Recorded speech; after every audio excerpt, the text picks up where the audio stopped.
Paz para todos, seja muito bem-vindo ao canal. Na semana passada nós tratamos de uma perícope onde mostrava os açoites que Jesus levou. E esses açoites que Jesus levou, ele já foi suficiente para matar Jesus.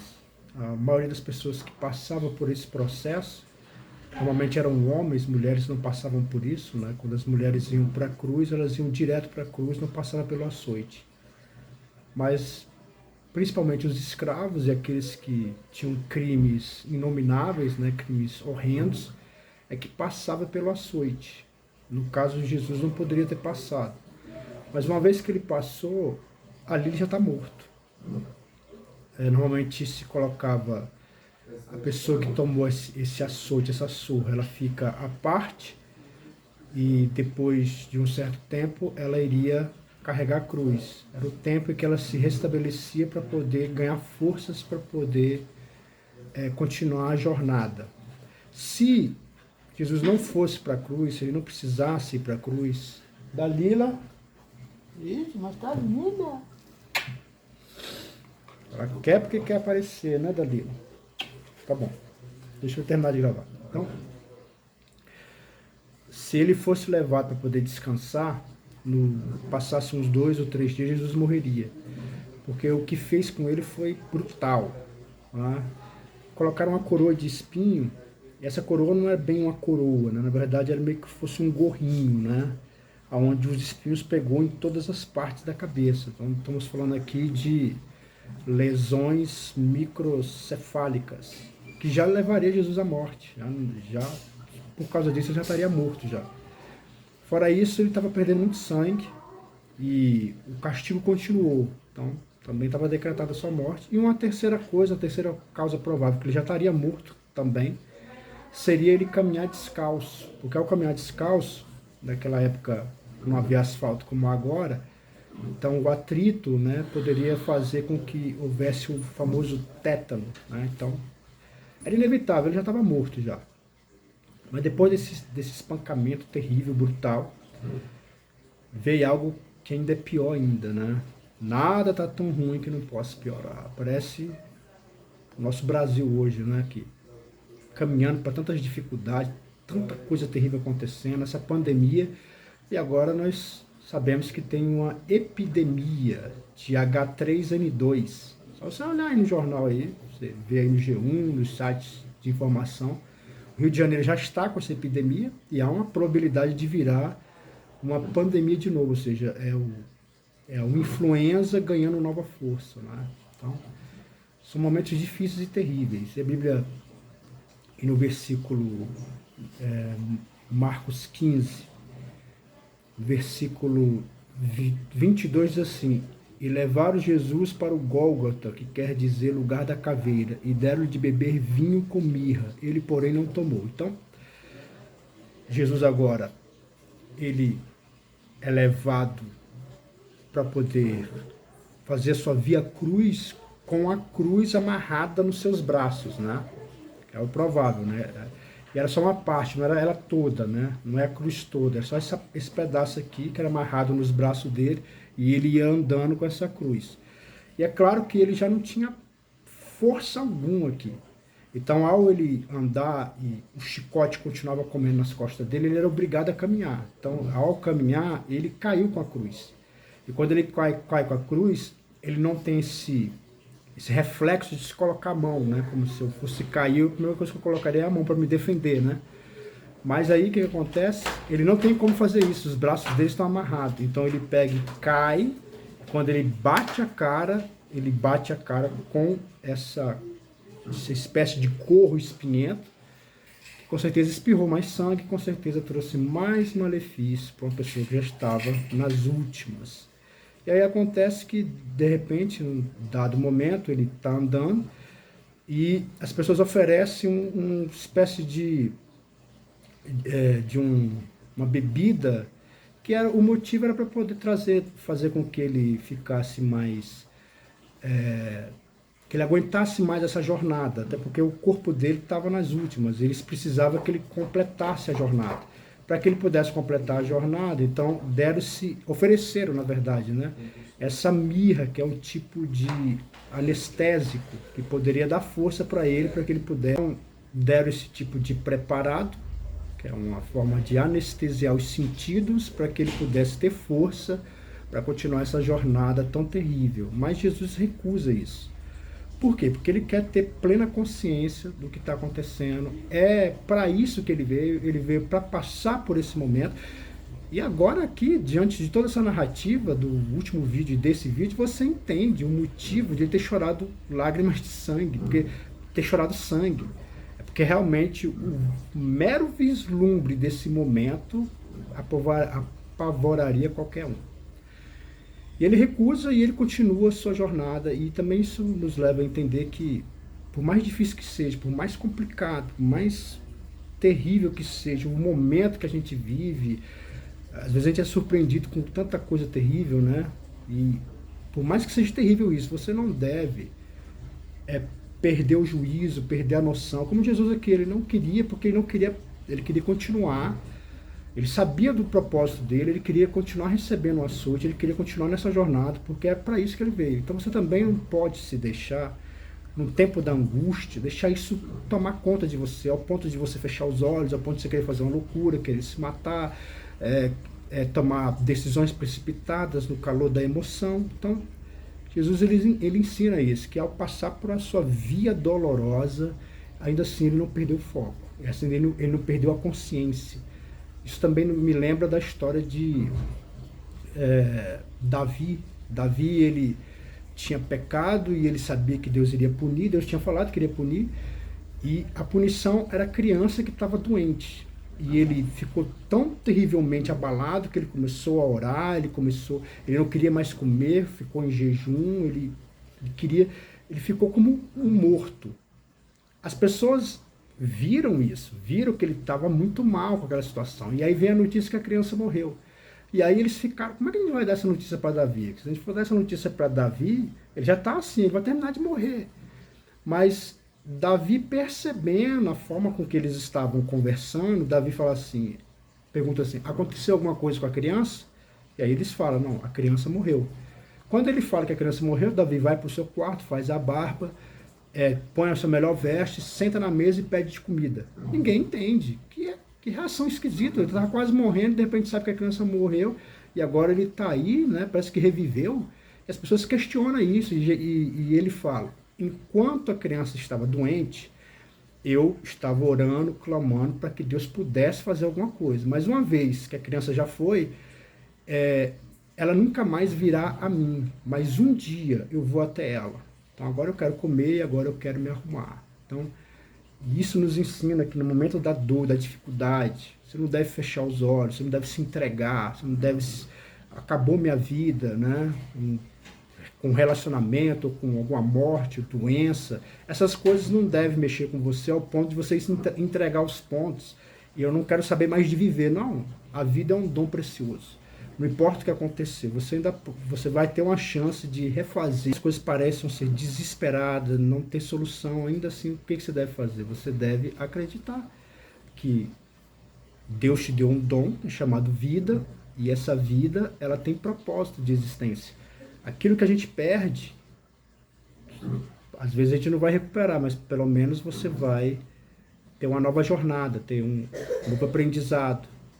Não se deixe entregar pelas mazelas que nos acontecem e deixar que isso nos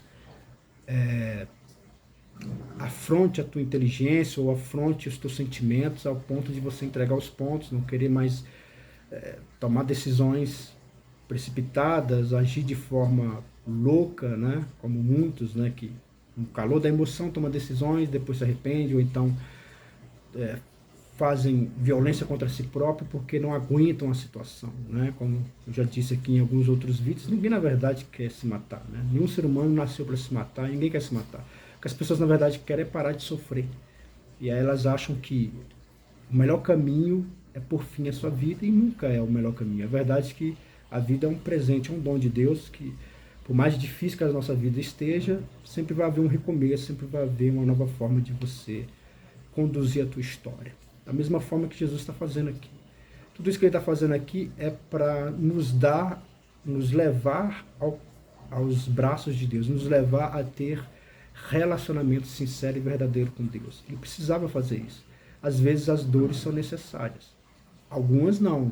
Algumas são ou consequência do que eu faço, ou algumas dores são simplesmente porque eu nem orei, eu nem busquei, né? Eu tiro Deus da equação, tiro Deus da minha história e resolvo a minha vida da forma com que eu penso. E aí, às vezes, isso leva a caminhos de dores. Quando você ora, né, você, às vezes, evita muitos problemas. E aí ele continua, então, o crucificaram e repartiram entre si suas vestes. Aqui é interessante que tem alguns pregadores que chegam a dizer que as vestes de Jesus eram vestes muito ricas, muito pomposas, né? E é óbvio que se trata de uma péssima interpretação, porque primeiro estamos falando aqui de soldados, né? E soldado em qualquer época sempre ganhou pouco, nunca ganhou muito. E hoje nós compramos roupa em brechó, compramos roupa da feira, né? Não temos só a roupa de gala, compramos roupas do dia a dia, e isso é comum e normal em qualquer época, em qualquer tempo.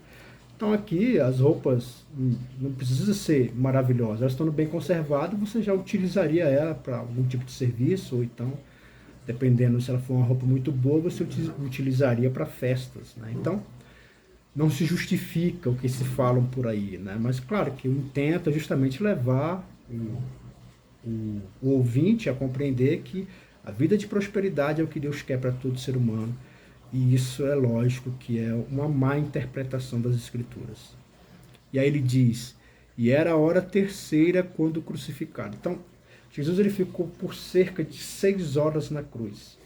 E logo ele morreu, causando espanto. As pessoas ficaram espantadas. Não é que ele morreu, porque é por causa do suplício que ele tinha passado. Foi brutal e foi anormal, né? Por exemplo, coroa de espinho nunca foi colocado para ninguém, né? Por que os romanos fizeram isso? Para fazer chacota, né? Porque não é rei, então vamos pôr uma coroa, né? Mas isso já era algo atípico, né? Era algo peculiar. E aí era a hora terceira quando crucificado, e por cima estava em epígrafe a sua acusação, o rei dos judeus. Com ele crucificaram 2 ladrões, um à direita e outro à esquerda, cumprindo-se as escrituras que diz, com os malfeitores foi contados. Então, ele é colocado um letreiro, qual é a acusação. E a acusação é, ele é rei dos judeus. Então você vê que essa acusação por si só não levaria ninguém à morte, tá? Da pior das hipóteses, é um maluco que sai dizendo isso aí, então deve ser desconsiderado. Mas com Cristo, por causa de todo o contexto de inveja, de perseguição, ele tem esse fim tenebroso. E é colocado os 2 ladrões, né? Quase todo dia havia crucificação. Crucificação, na verdade, a cruz, na verdade, ela é um aperfeiçoamento daquilo que os caldeus faziam, né? Os caldeus tinham um chamado empalamento. E realmente eu não vou te dizer o que é, mas se você pesquisar logo você vai ver e você vai se aterrorizar com o que é um empalamento. E aí os romanos resolveram aprimorar esse apalamento, porque o apalamento, apesar de ser uma coisa terrível, mas a pessoa acabava que morria mais rápido. Então ele queria aumentar, prolongar esse sofrimento. É por isso que eles aperfeiçoaram para a cruz, que de fato ela prolonga. Tem pessoas que na cruz demorava até 3 dias para morrer, que era um suplício de horas, e até aqui você vê que Jesus ele não teve paz nas suas costas, né? Na via dolorosa ele era chicoteado. A hora que o corpo vai estar mais ameno, né? Vai ser justamente na hora que ele está crucificado. E ele está com dores intensas nas mãos e nos pés, porque amarraram, né, a cruz, né? O braço dele estava amarrado à cruz, só que martelaram a mão, martelaram os pés. Ele estava sofrendo dores terríveis. Fora que há um comentário interessante que fala que ele estava andando com dor no coração. E tudo isso essas graves dores, elas principalmente na cabeça, né? Porque os espinhos penetrando e eles não saíam, pelo contrário, quanto mais se batia, se dava tapa, mais penetrava, a cara dele sangrando devia estar assustadora, e essa coroa de espinhos que de fato já tinha decretado a morte de Jesus, né? Até para tirar, se fosse para tirar, seria algo, nossa, não dá nem para imaginar, né? Mas uma coisa para você ter ideia, quando você vai fazer qualquer arte marcial, você descobre, você entende, né? Que a parte que você tem que mais defender é a cabeça, porque a cabeça ela não tem músculo. O corpo todo você pode adquirir músculo, mas na cabeça não tem músculo. É uma parte sensível. Dependendo do murro que você toma, você pode até desmaiar na primeira e na segunda pancada. E na quarta, quinta você morre, né? Então por isso que quando você vê vídeos aí por aí no YouTube, em tanto lugar, né, de pessoas que pegam um pau e batem na cabeça, né, é uma brutalidade, porque com 2 pancadas você já pode ir a óbito, porque realmente a cabeça é a parte mais frágil, é a parte que você tem que mais defender. E a cabeça de Jesus estava sendo simplesmente dilacerada com os espinhos. E aí ele diz: e os que iam passando blasfemavam dele, maneando a cabeça, dizendo: tu que destrói o santuário em 3 dias e o reedifica, salve-te a ti mesmo, descendo da cruz. E de igual modo os principais sacerdotes com os escribas, escarnecendo entre si, diziam: salvou os outros, e a si mesmo não pode salvar, desça da cruz o Cristo, o Rei de Israel, para que vejamos e creiamos. Também os que eles foram crucificados o insultaram. Então aqui você vê que os próprios ladrões que estavam do lado estavam insultando Jesus, e logo depois você vai ver uma narrativa nos outros evangelhos que um vai se arrepender das suas ofensas, ele vai perceber tudo aquilo que está acontecendo, e ele vai se arrepender, ele se arrepende na última hora, e de fato Jesus o perdoa, porque se trata de um arrependimento sincero. Isso me lembra uma vez que eu estava fazendo um curso de segurança, e a advogada, né, ela falou o seguinte, né, que estava falando de um caso de uma pessoa que se converteu, e depois ela se convertendo, ela, entre aspas, foi para o céu, né? Ela estava zombando dessa teoria, né?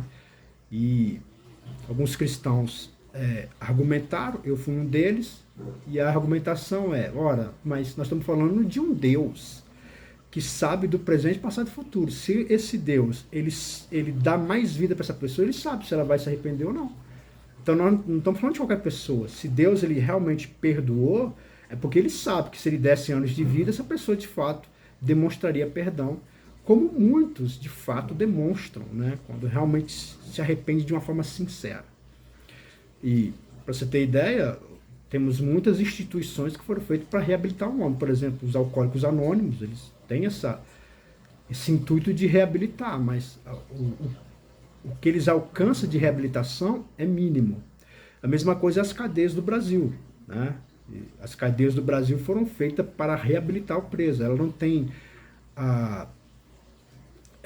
tem o pensamento, a visão de punir como os Estados Unidos. Por isso que nos Estados Unidos tem pena de morte, tem prisão perpétua.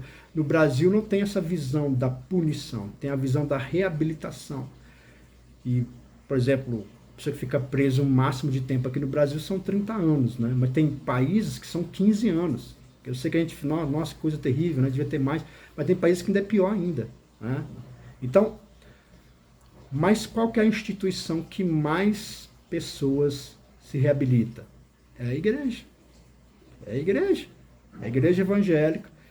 As igrejas, elas têm um poder de trazer reabilitação maior do que prisão, do que Alcoólicos Anônimos, MADA, né? Tem aquele negócio da pessoas que se envolvem demais, são muito apaixonadas, né? Tem várias, né? Várias instituições que querem reabilitar as pessoas, mas a que mais tem êxito é a igreja. Por quê? Porque a igreja, ela também tem o poder de Deus. Tem o poder de Deus que age na vida das pessoas. Talvez você está aqui vendo esse vídeo, já foi ao Alcoólicos Anônimos, já foi em tanto lugar, né? Em lugares que cuida de gente drogada, em tantas instituições que realmente tem essa visão, e é interessante, se você puder, participe, faça, para você se reabilitar, entender e compreender o quanto você está indo mal. Mas, se falhar, existe uma coisa chamada igreja, que tem poder para mudar a vida do homem. E não são poucos os testemunhos, as histórias que a gente vê de pessoas que tinham uma vida pregressa terrível e que agora estão tendo uma vida mais aceitável. E eles começaram a zombar dele, né? Jesus falou assim, você não salvou tanta gente, né? Você não tem poder para salvar, por que você não salva a si mesmo, né? E é interessante porque, de fato, milagres foram testemunhados, o poder de Deus foi expresso, mas quando chega aqui o ambiente é outro. Aqui as escrituras têm que se cumprir, tanto que Marcos ele fala, né, que para se cumprir o que foi dito, Mateus então é o que mais usa essas expressões, para se cumprir o que foi dito. Então, porque de fato, aqui é cumprimento das escrituras. Tem momentos na nossa vida que você vai passar por certas situações. Não é que você quer passar, não, você vai passar. Né? Não tem como você escapar, tem coisas que já estão determinadas. E o que Jesus nos ensina aqui é como você passa por essas coisas. Primeiro, calado. Porque na hora que o mal está vindo, o que a gente quer mesmo é falar, quer se defender, quer espraguejar. Muitas pessoas espraguejam até o próprio Deus. Tem pessoas que espraguejam a sua própria vida. Quer dizer, nesses momentos de tenebrosos, momentos angustiantes, a melhor forma que você lida com esses momentos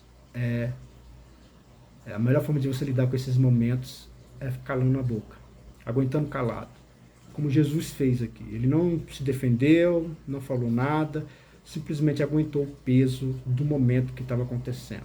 Assim como Jó também, no livro de Jó, ele passa por momentos que você vê que a palavra de Deus deixa bem claro que Deus determinou aqueles momentos.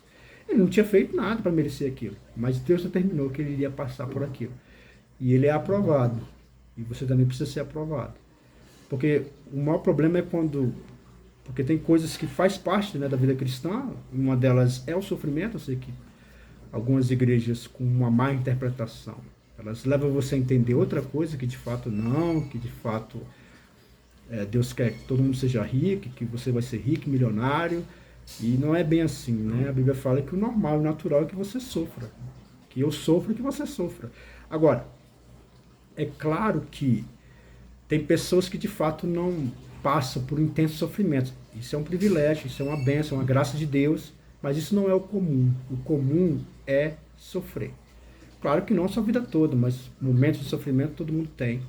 E se você ainda não teve, você ainda pode ter. O importante é você aprender essa lição aqui. Em momentos que Deus achou graça, que já determinou, passar com muita resiliência, com muita força, principalmente mais calado, recebendo aquilo que tem que receber e passando pela nossa via dolorosa, que às vezes são inevitáveis, mas com muita fé, com muita força, porque Deus sabe o que está fazendo e a gente não sabe de nada. O sofrimento aqui é intenso. O propósito aqui é para minha liberdade e para a sua. No livro de Isaías, capítulo 61, diz que pelas suas pisaduras fomos sarados. Então, deixa eu até ler aqui, né? Eu vou encerrar lendo isso aqui. Isaías 61. Isaías 61 que diz assim: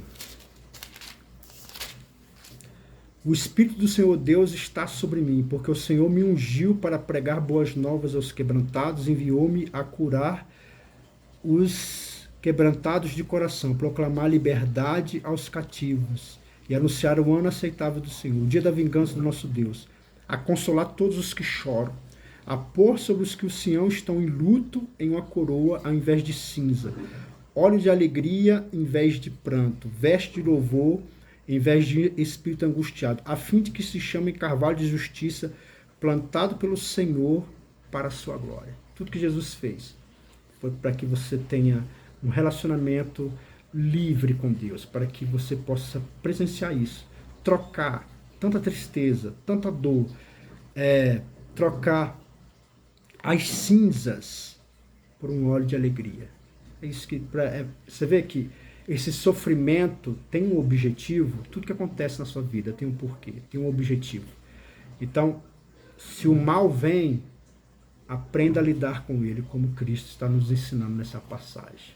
Amém? Fica na paz e na graça, que Deus te abençoe sempre.